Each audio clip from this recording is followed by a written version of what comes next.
আমাকে আপনাকে রিজিক দেনেওয়ালা কে? ইন্নাল্লাহা হুয়ার রাজ্জাক, আমার আপনার যিনি রিজিক দেনেওয়ালা তিনি কে? কথা বলেন, তিনি কে? এই আল্লাহ শব্দটা এটা আমরা মুখে বলি, অন্তরে বিশ্বাস করি না। এরকম মুসলমান আছে না নাই? ইন্নাল্লাহা হুয়ার রাজ্জাক, আল্লাহ বলেন অবশ্যই তোমাদের রিজিক দানকারী একমাত্র আমি আল্লাহ।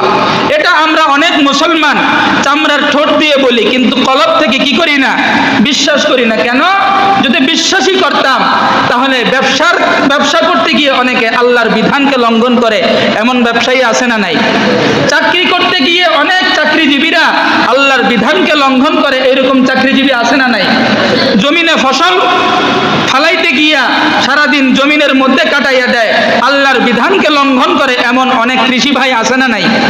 তাহলে বোঝা গেল আমি আর আপনি একমাত্র মুখে বলি আল্লাহ রিজিক দেনেওয়ালা, কিন্তু অন্তর থেকে বিশ্বাস করি না।